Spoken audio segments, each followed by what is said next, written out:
देखा ना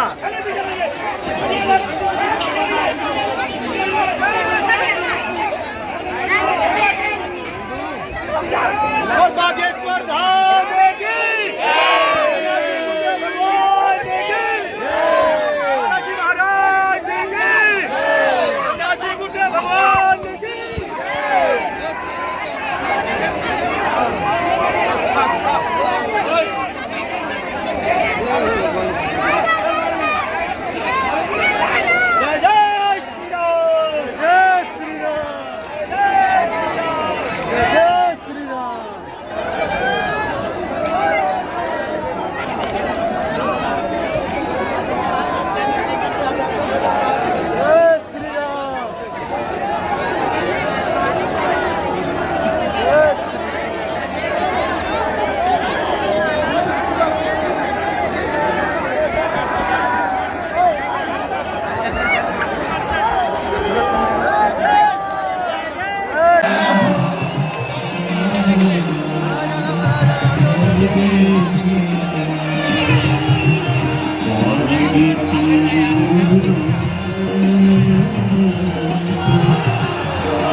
बोले बागेश्वर धाम सरकार की, पूज्य गुरुदेव भगवान सन्यासी बाबा की जय जय श्री राम।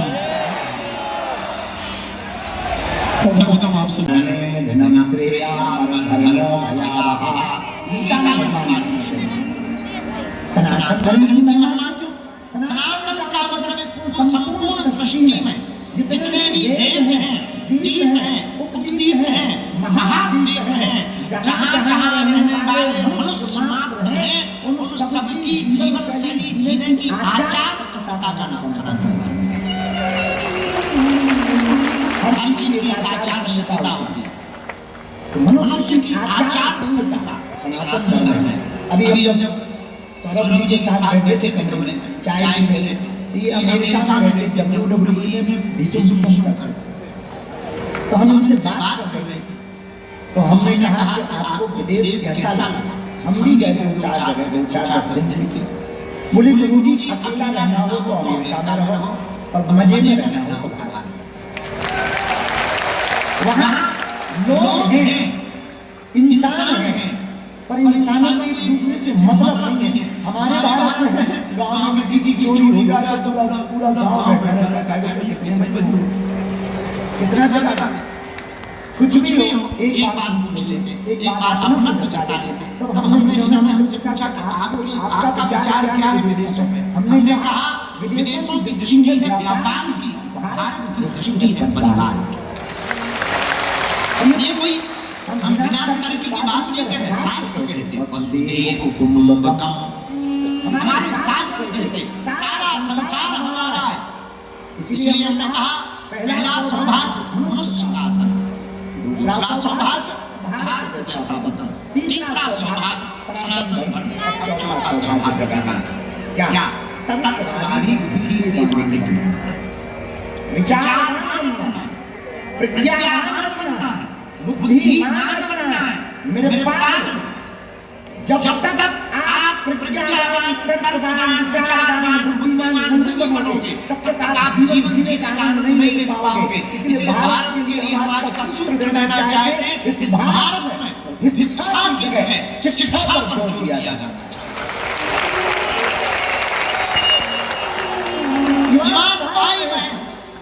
याद रखना मेरे भाई और मेरे बहनों, आप भिक्षा को बढ़ावा दोगे तो कंगाल बनोगे, शिक्षा को बढ़ावा दोगे तो शूर बनोगे। क्योंकि कर बढ़ाने का आदमी को कभी हराया नहीं जा सकता। जीने का मजा अगर आपको लेना है आपको बुद्धिमान बनना पड़ेगा। और हमसे कोई पूछे कि बुद्धिमान कैसे बना जा सकता? बुद्धिमान कोई गुट्टी नहीं है कि पिया जा सके। अनुभव और पढ़ाई ये दो चीजें हैं जिंदगी में जो आपको बुद्धिमान बना सकती है। तीसरी जरूरत हमें लगती है, एक आज किसी ने हमको पत्र भेजा, सुबह सुबह कोई पढ़ा लिखा होगा तो थोड़ा मोड़ा अंग्रेजी लोग पढ़ लेते हैं तो पढ़ाया बोल देते हैं। ये कोई पत्र हमारे पास आया केरल से, इन्होंने हमको लिखा कि कथाओं की क्या जरूरत है, 3-3 घंटे कथाओं में बर्बाद होते हैं, समय बर्बाद होता है, इतना पंडाल लगता है, इतना खर्चा होता है, इतनी टीवी बुलाई जाती है, इतनी व्यवस्था की जाती है, भला इससे क्या फर्क पड़ने वाला है? देश का क्या भला होगा? हम आपको बहुत मानते हैं, आपकी कथाएं बहुत सुनते हैं, लगभग 3 साल से आपको फॉलो कर रहे हैं। अब कितना उल्लू आदमी हमारी कथा सुनता है और कथा न होने का कोशिश कर रहा है। 3 साल से कथा सुनना तो कथा ना हो इसी पर क्वेश्चन करना मेरे ठंडी के बने। तुमने कहा कि कथा क्यों नहीं चाहिए? आपने लिखा आपकी पढ़ाई बहुत अच्छी है, आप IT सेल में काम करते हैं, पदस्थ हैं, बहुत अच्छा है। मेरे प्रिय मेरी आत्मा कंप्यूटर के जमाने में जब कोई कंप्यूटर चलाता है, इंटरनेट से कनेक्ट करता है तो कंप्यूटर में वायरस आ जाता है। जब वायरस आते हैं तो कंप्यूटर हैक होने लगता है। तब क्या किया जाता है? एक एंटीवायरस नाम का प्रोग्राम इंस्टॉल किया जाता है, उससे एकदम कंप्यूटर स्मूथ हो जाता है और ठीक से चलने लगता है। तो कंप्यूटर के वायरस को मिटाने के लिए जैसे एंटीवायरस प्रोग्राम इंस्टॉल किया जाता है, वैसे माइंड ऑफ सीवी हमारा कंप्यूटर है। इसमें जब विचारों का वायरस आ जाए तो कथा की प्रोग्राम इंस्टॉल कर लेना चाहिए। तुम्हारी बुद्धि को ठीक करने के लिए बेहतरीन औषधि, तुम्हारे मन मस्तिष्क को खोलने के लिए बेहतरीन औषधि, तुम्हारा आईना दिखाने के लिए बैटरी और उसकी कथा का मतलब ये नहीं राधे खड़ा आ गया। बुरा मत मानना, करेला के पागलों, हमारी बात तुम्हें शांत करनी लग सकती है, बुरी लग सकती, ये बात बोल रही है कि तुम हमारी कथा में बैठे हो। महत्वपूर्ण ये है कि तुम्हारे अंदर हमारी कथा बैठी। आप हमारी कथा में आए, लेकिन कोई तुमने हम पर उपकार नहीं किया, भगवान पर भी तुमने कोई उपकार नहीं किया। तुम कथा में बैठ गए, ये कौन सी बड़ी बात है? थिएटर में जाके भी तो बैठ जाते, मंत्रालय में भी तो बैठ जाते, पड़ोसी के घर के बाहर भी बैठ जाते, तो तुम कथा में भी अगर बैठ गए तो कोई उपकार तुमने परमात्मा पर नहीं किया। और ये भी तय कि तुम 7 दिन की कथा सुनकर के समझो कि तुम्हारे सब पाप कट गए, तो ये उल्लू बना जो किया है वो भोगना है। और 7 दिन की कथा सुनकर ये तय तुम एक नई जिंदगी जीने की कला लेकर के जाओ। आप कितने गहरे पानी में अपना आकलन कर पाओ, इन 7 दिन में ये बात तो तय है तुम उस परम सत्ता से कनेक्ट हो पाओगे जिसने तुमको बनाया। इन 7 दिनों में ये तो तय है कि तुम कुछ नए विचार रूपी सकारात्मक और आध्यात्मिक विचारों को भर पाओगे। मेरे प्रियजन, हम पर तो करेला में बगीचा वाले हनुमान जी की कृपा। हमने सुना ये है कि देवता हनुमान जी का बड़ा प्यारा स्वरूप, मान जी जा बैठते बगीचा वाली माई, अद्भुत जगह। हम दर्शन करेंगे, आप लोगों को हमारे कार्यक्रम को सुनाओ। हमने प्रणाम कर लिया था कि हम आएंगे, आपको भी आप सबसे बैठेंगे। पर हम एक बात कहना चाह रहे हैं, आपसे प्रार्थना करना चाह रहे हैं। आप जिस करेला में कोई साधारण भूमि नहीं है, यहाँ के भगवान की किसी कथा में आपको सुनाते वो पिछाने वाला सत्य घटना, वो बगीचा के हनुमान जी का चमत्कार। हमारी तो परिवार रोमा बजी खड़ी हो जाती है, करेला के बगीचा से हनुमान जी की चर्चा आती है। एक साधारण सा सिपाही खाने में पदस्थ है और वो पूजा में इतना मस्त हो गया वो भूल गया, और उसके बड़े सीनियर अधिकारी निरीक्षण करने आए। वो इतना डूब गया कि पता नहीं चला, और उस खाने में पदस्थ था उसके कुछ लोग ही क्या करते थे। उन्होंने सोचा ये ठीक यार उपस्थित नहीं होगा, तो सीनियर अधिकारी ने इसकी शिकायत की, ये बहुत लापरवाह है। अब वो तो प्रमुख की पूजा में हुआ था, हनुमान जी बगीचा वाले हनुमान जी की आरती कर रहा था, आरती गा रहा था। हनुमान जी ने सोचा इसका अधिक ना होगा, बुरा ना होगा, ये हमारे प्रभु का स्वभाव है, कितना मीठा स्वभाव है, हमारे भक्त का बुरा ना हो जाए। तो वो आरती करता रहा और हनुमान जी उसका रूप बना करके सिपाही बन करके खड़े।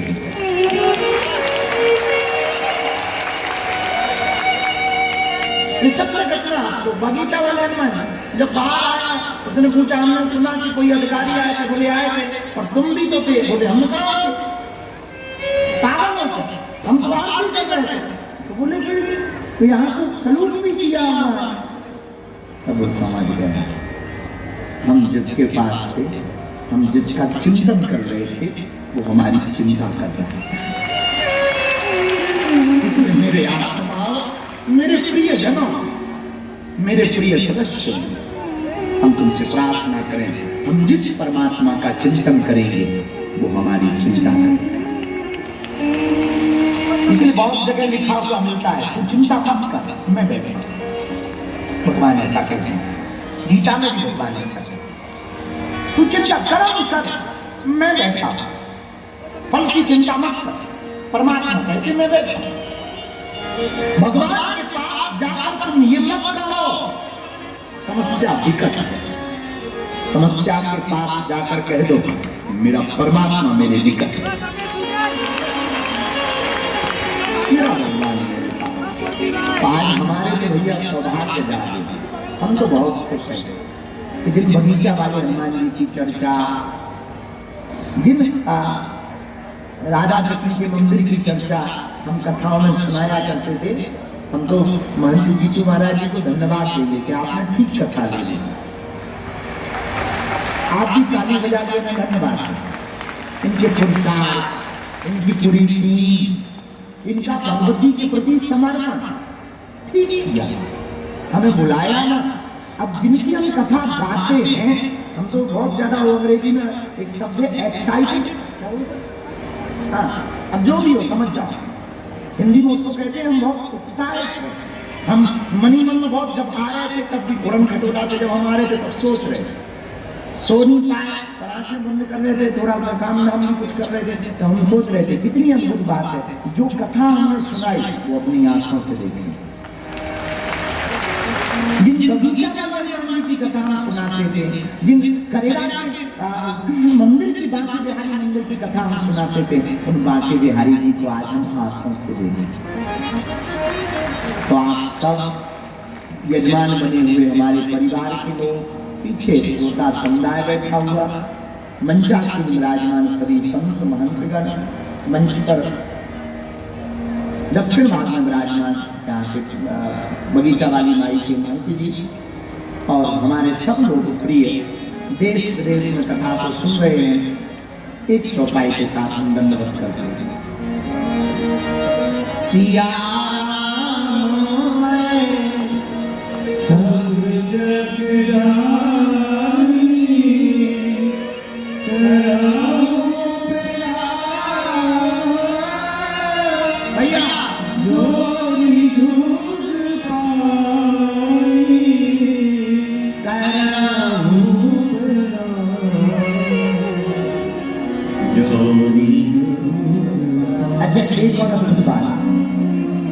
ये जो भूमि है ना, ये संतों की तपोभूमि है। भानगिर बाबा के चमत्कार को चमोर सुनाई देती है।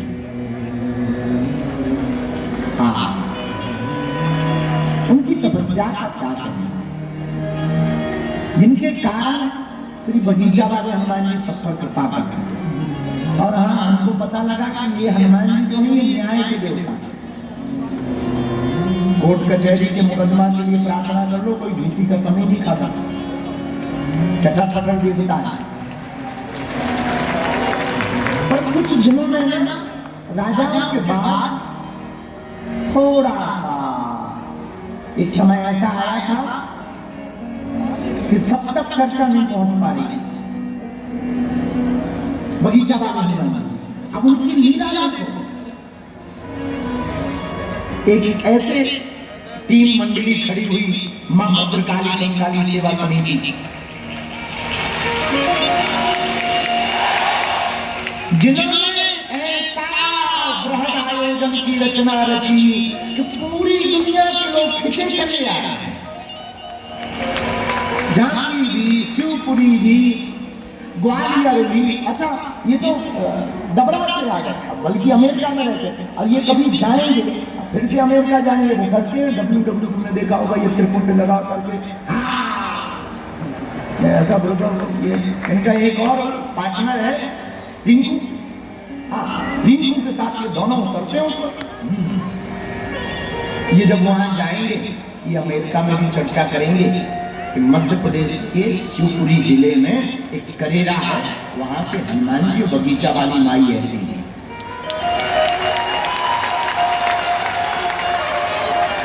हम तो चाहते हैं करेरा में हर साल मेला लगे, हर वर्ष उत्सव है, संतों का पवित्र, क्योंकि ये संतों की नदी के यहाँ कमरी आना चाहिए, और जो बैठने वाले हैं उनकी छटनी वाले, जिनको धर्म से दिया उनको जाने बाईपास। हम तो बहुत धन्य हैं, हनुमान जी को प्रणाम करते हैं, प्राचीन गणेश भगवान को भी प्रणाम करते हैं। हम बहुत खुश हैं, हमें लग नहीं रहा था कि हम कथा बोल पाएंगे, क्योंकि थके हुए बहुत थे, सो नहीं पा रहे थे, तब यात्रा करके हमें लग रहा था कैसे जाएंगे। अभी आने तक ये आए थे तब हम लोग एकदम कम्बल हो गया। जब हम बताया गया 3 बजे चलो, हम क्यों, अरे हो गई हमने पूछा कितने बजे की कथा? बोले 2 बजे। बज कितने में हैं? 3:15। तब फिर हमारी भीतर से देवता जगे, जल्दी जल्दी चलना पड़ता है। अरे हमका गजब हो गया। खैर हम अपने टाइम के हिसाब से सही समझ गए, क्योंकि हमने 2 बजे अपनी घड़ी बंद कर दी थी, तो हमारे में अभी भी 2 बजे। वो बात अलग है, हमारे 4-5 बजे हमारी घड़ी खराब है, मेरे साथ ही हो सकती है। हमारी में तो 2 ही बजे जाना था, ये हमने 2 बजे पे कांटे नहीं पता दिया था, चले नहीं काटा। तो जब मुझे कितने बजे? 2 बजे आया। देखो हाँ, तो अद्भुत जगह है, अद्भुत भूमि है। सार्वजनिक कथा जब होगी, ठाकुर जी लीलाएं गाई जाएंगी, अद्भुत आनंद आएगा। हमें तो ऐसा लग रहा बगीचा वाली माई और बगीचा वाले हनुमान जी उनका बहुत खुशी है। पंजाब में एक तरफ माई बैठी होगी और एक तरफ बगीचा वाले हनुमान जी बैठकर गदगद हो रहे हैं। तो तारक की श्रीमद् भागवत कथा में हम सब विराजमान, कथा का रस सबको नहीं मिलता। जैसे बड़े भाग्य से मनुष्य को मिलता है, वैसे बड़े भाग्य से भगवान का सत्संग प्राप्त होता है। अच्छा, सत्संग तो सबको नहीं मिलता। करेगा नाम है सूर्य में ज्ञान से लाखों लोग हैं, सब नहीं आ पाएंगे। ना और बात भी गई हमारे गांव में कहावत है, सभी बिटियां प्रयागराज जाने लगेंगी तो गांव हम चलेंगे। बुरा ना मानना, बात तो सही है। अब किसी को बुरा लग जाएगा, आई है वेरी नॉट सॉरी। तो सबको नहीं कहा, ये सबको लाभ मिल जाएगा, तो सबका कल्याण हो जाएगा। ना ना ना, जिनको भगवान बिनु सत्संग विवेक राम कृपा बिनु सुलभ सोई, राम कृपा बिनु सुलभ सोई।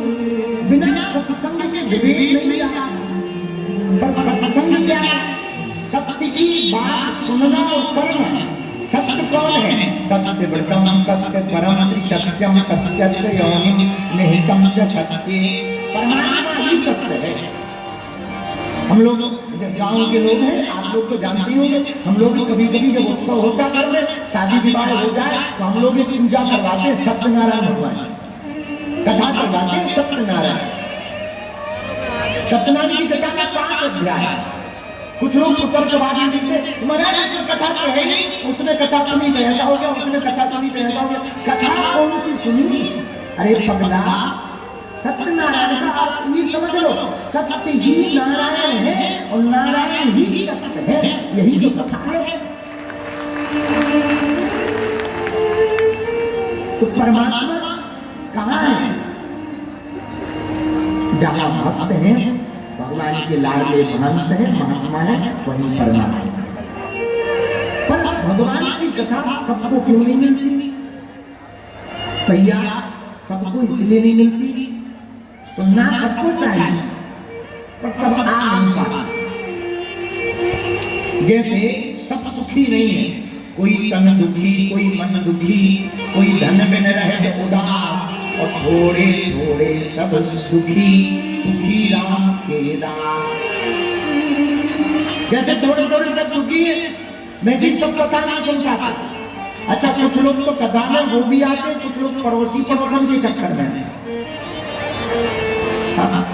कुछ लोग कई प्रकार के श्रोता होते हैं, एक पहले प्रकार का एक होता श्रोता, एक होता श्रोता, एक होता श्रोता, एक होता है श्रोता।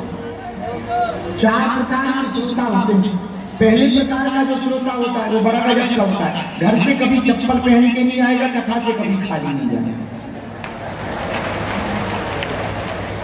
एक दूसरे होते हैं, ये बड़े गजब के होते हैं, ये होते हैं श्रोता। बिड़ी नहीं का बिड़ी माता तो हम डालें खाना दो, ये खाना भी नहीं किया। तीसरे होते हैं श्रोता, कुछ लोग कथा में तो आ जाते हैं पर कथा इनके अंदर नहीं बैठ पाती। बोले क्यों? कथा होती के बीच में बात उठे अपना, या सोवे या लड़ पड़े या उठ के भग जाए। कुछ लोगों के अंदर पूर्व समय के लिए हुए पाप बड़े परेशान करते हैं। इनको कहते हैं सोता। ये कथा में आकर के ही सो जाते हैं, या कथा में मन नहीं लगता है, या कथा से उठ करके भाग जाते हैं। पर एक होते हैं श्रोता, हनुमान जी की तरह। हनुमान जी कैसे श्रोता? प्रभु चरित्र सुन रहे कौन रसिया, राम लखन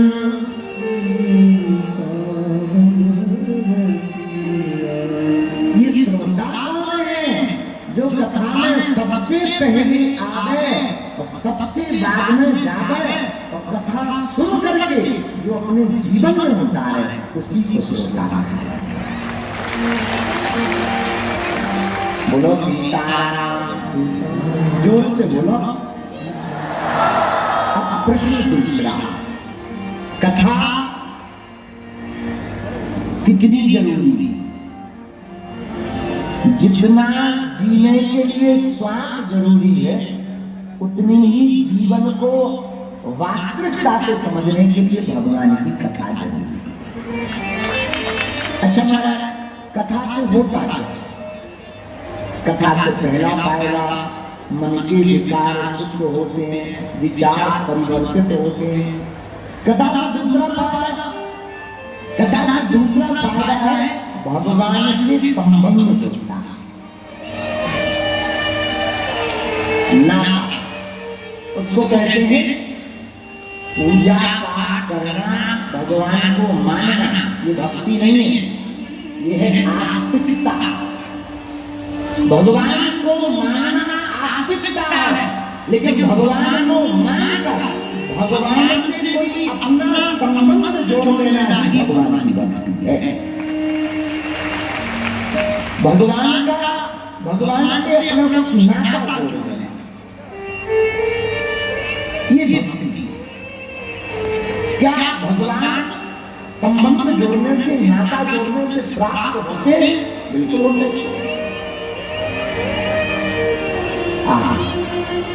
श्री राम वृंदावन की सत्य घटना आपको। वृंदावन के पास में एक गांव है मात। कौन सा गांव है? मात। मात गांव में आज से लगभग 80-90 साल पहले की बात है। एक बिटिया रहती थी लक्ष्मी। माता जी मर गई थी, पिता ने दूसरी शादी की। बच्ची को पालन पोषण तो किया पर ठीक से ध्यान नहीं दिया। बहुत क्रूर था पिता, रोज गाली बकता, डांटता पीटता। माँ कितने नहीं आता तो गांव के कुछ लोग वृंदावन जाते थे, बांके बिहारी की बात करते, परिक्रमा लगाते, गंगा जी में स्नान करते। 80-90 साल पहले गंगा जी बहुत स्वच्छ निर्मल है, इसका भी मन करता। लेकिन क्या करता?